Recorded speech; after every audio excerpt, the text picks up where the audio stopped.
Hello, I'm Philip Stoughton. I'm here at the Global Electronics Association headquarters in beautiful Washington, D.C. Joined by Chris Mitchell. Chris, thanks for joining me. It's great to see you again, Phil. I wanted to break our conversation into kind of two parts, one on the industry insights and one on the advocacy. They're really important parts of what you do, and we were talking a little bit off camera about feeling the industry is at this inflection point at the moment. So much changing, so much going on globally, so many different trends to balance, and it's really important that the industry has data. You've built this really impressive global data process and system. How important is it for you to keep those members and customers informed of what's going on in the industry, and how are you kind of building up that muscle? Yeah. So I like that. I like that terminology, building up that muscle, because we are in the process of building, right? So although we take great pride in the data program that we've established to date, I think even more importantly, we're excited about the data program, the industry intelligence program that we're in the process of building. I think, as you know, from the last time we spoke at, might have been in Apex last year, we were in the process of hiring, right? And so we now have somebody leading our industry intelligence program in North America. We have hired somebody to lead our industry intelligence program in Europe. We're in the process of hiring somebody in Southeast Asia, and also opening up a job description for East Asia, right? And so I think it speaks to the fact that we are committed to not only a robust data program, but one that it truly is global, right? And we know that with an industry as diverse and as large as ours, we need to be not only doing this, not only building our own resources, we need to be identifying the right partners to be working with, and so we're doing that. But again, to your point, so much is changing across the industry, and we have members who are very interested in understanding, based upon the data that we have, based upon the insights that we are drawing, how can they gain benefit from that data. I'll just say this though, I think that in our industry there is a huge appetite for data. Right. The challenge, of course, is getting that data. Not everybody has a huge willingness to share data, even if they have an appetite for it. And then also from a kind of operational perspective here within the association, how do we invest how do we build and continue to increase the investments that we're making in the data program, understanding that there are merely gathering data is not oftentimes sufficient to or compelling enough to then get some return on those investments. And so we're thinking a lot about how do we structure this data? How do we set our own priorities on the in our research program? Because ultimately, I think what we find is that companies want research and they want data that helps them make business decisions. And if we can provide that, then we get a very positive response. You're adding a huge amount of value to them if you do that. And at the top of the conversation, I refer to it as industry insight. It's not industry data that people want, it's insight. So for me, I think we're in this really interesting point in the industry, but we're really at a very interesting point in terms of how data is manipulated, thanks to the ability to interrogate things with AI, that we can then take a huge amount of data, and as you say, your data is coming from multiple sources, and interrogate that in different ways for the members. And my sense is that when I've spoken to members and people in the industry about data, they feel there's a lot of work for them to do after they get the data. If they're just getting reports that are pages and pages of numbers, what they want is either insights that reflect what they need to know in their business, or the ability to actually prompt and ask and interrogate that. Is that something you're mindful as you're building this data model, that it's a robust database that can be interrogated in different ways and more often than just an annual report? So I make 3 points. The first is that In terms of the data, I think oftentimes the perception is, well, especially in an era of artificial intelligence, all of this data is easily gotten. And I think what we find is that oftentimes when we see reports undertaken by others about our industry, oftentimes the underlying data is not always great, right? And so we need to make sure that we're always strengthening the quality and integrity of our own data, because we want to make sure that we can stand by that data that we put out. That's number one. Number two is, to your point, we need to make sure that we are orienting our data programs towards helping our members make business decisions. And then the third, to your point, is that we have our own understanding. We have our own understanding of what the industry is looking for. But it's far more powerful to be able to give industry the ability to manipulate this data in any way they think is valuable to them. And so we are on that process.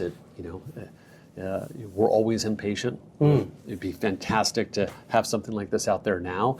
But we are building towards that, and my expectation is that in the near future we'll be able to give companies the ability to manipulate this data so that they can drive their own kind of business insights. Yeah, and I think it builds in layers, doesn't it? When I look inside of the Global Electronics Association, I look at the work that people like Sean DeBravac do as chief economist, and you're getting that very big picture, and you're getting the picture of what's going on outside in the industry. And then I look at the reports that I see from Christoph Solker, for example, in Europe, that are very detailed and very data rich on what's going on in very specific markets. When you start to put that all together, you start to deliver it at Global Electronics Association events, you start to deliver it in a way that is tailored to very specific members' needs.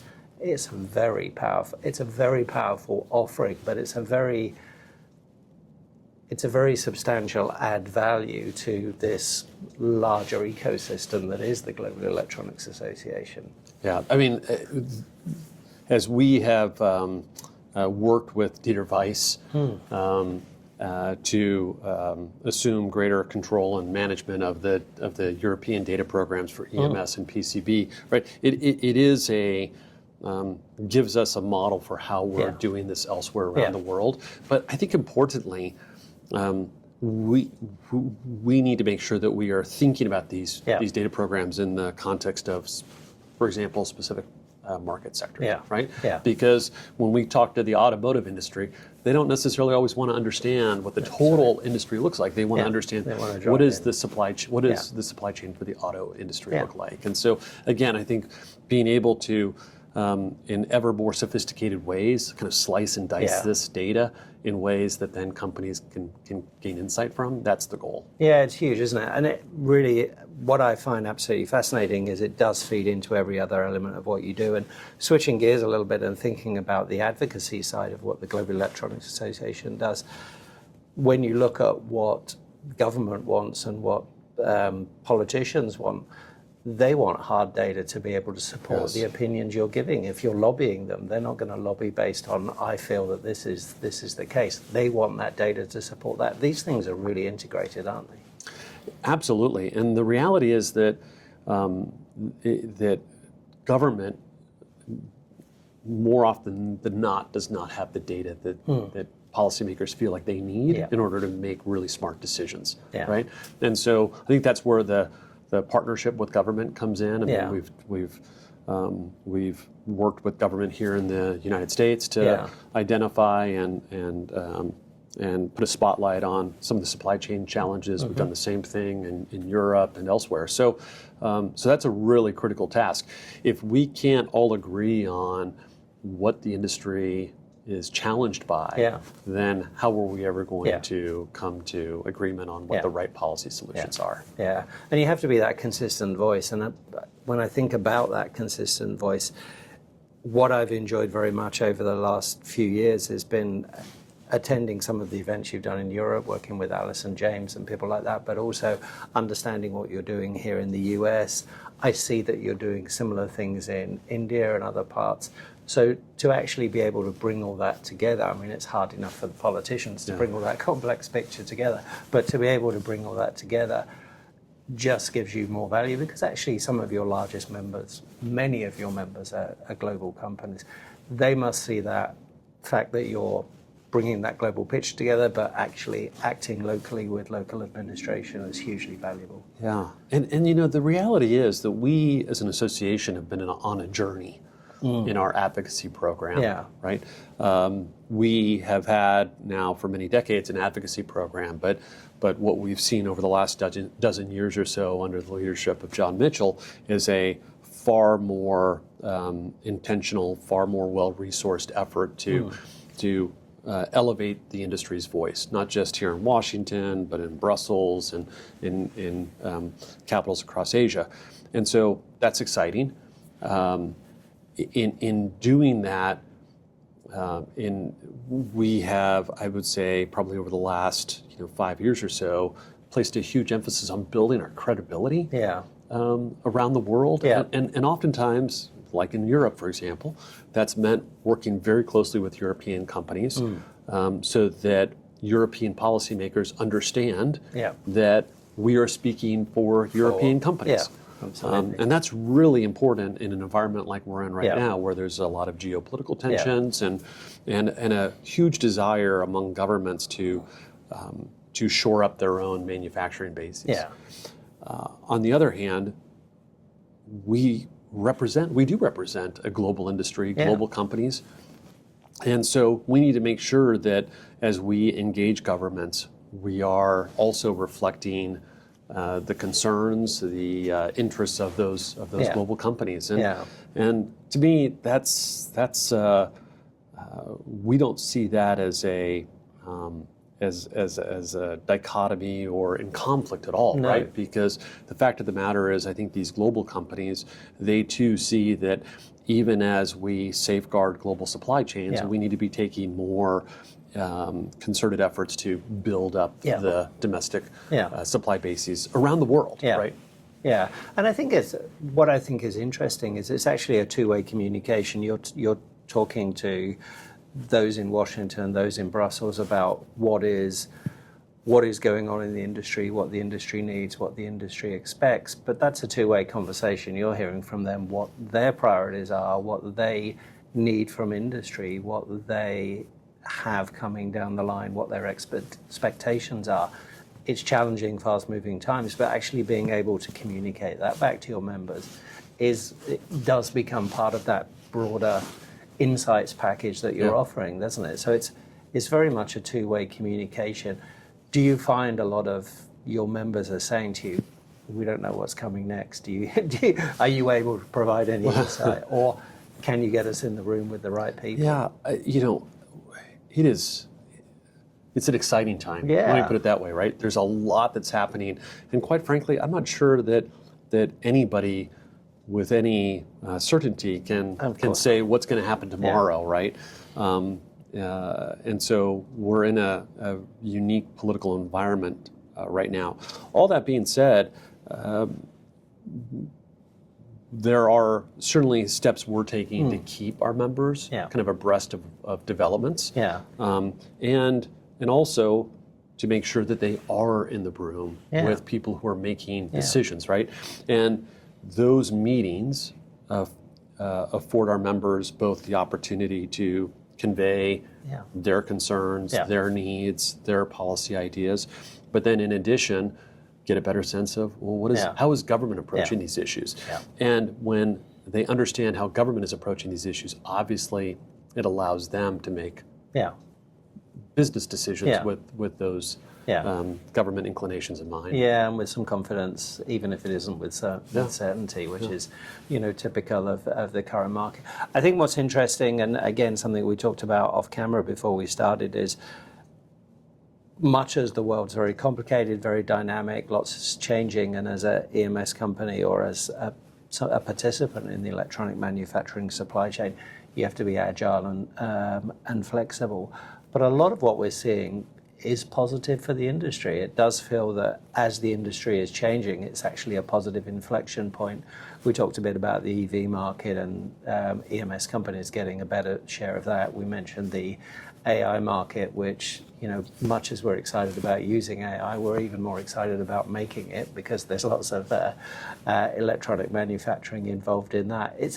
It's an exciting time to be involved in electronics right now, and much as we've seen kind of a fairly steady trend over the last few years, it does feel that things have got a lot of momentum and a potential inflection point at the moment. Yeah, certainly a lot of question marks, but a lot of excitement, a lot of momentum, to use your words. So I think that, especially for the EMS industry, you're seeing,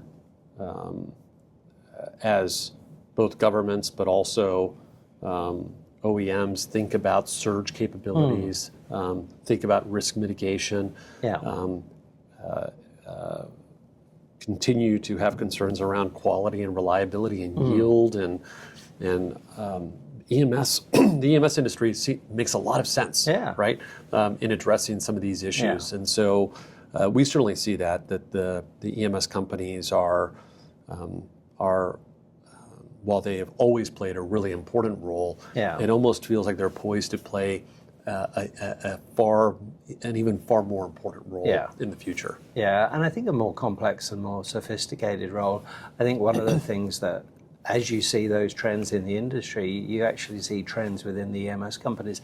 They are becoming more and more sophisticated in the way they offer service to their customers. I think the brands that have really embraced EMS have done incredibly well out of building complex partnerships that allow the EMS companies to really do the heavy lifting in terms of the manufacturing supply chain, whilst they can focus on having a much more dynamic product offering, being able to market their products and scale their product globally, being able to change their relationship with their customers. So that's been exciting to see as well, and you can only do that if you've got information to make good decisions where you are going to be globally. So it goes back to the value that you add as an association and the way members use that data. So yeah, I think very exciting times. Well, and it's interesting, the EMS industry within our larger electronics industry is, I think it's their role is well understood, but you start to get outside of our industry, and the EMS industry is not really well appreciated. And so I think that is, especially on the advocacy side, where I see some of the greatest opportunity, is in raising the profile of this industry, so people understand that it is not just ancillary, it is not just this kind of passive receiver of orders and manufacturing what they're asked to do. Like, they are true drivers for a lot of the innovation that we've seen, and not just on the technology side, but also just how we're able to produce electronics at really competitive prices, but also at very, very high quality. Yeah, absolutely. They're the glue that holds that entire ecosystem. And I think, interestingly, as an association, you're the connector that brings all those different parts together. So really exciting times. Chris, thanks so much for talking to me, and thanks for your time. And it's great to have you here in DC. Thank you so much. Thanks so much. Thanks.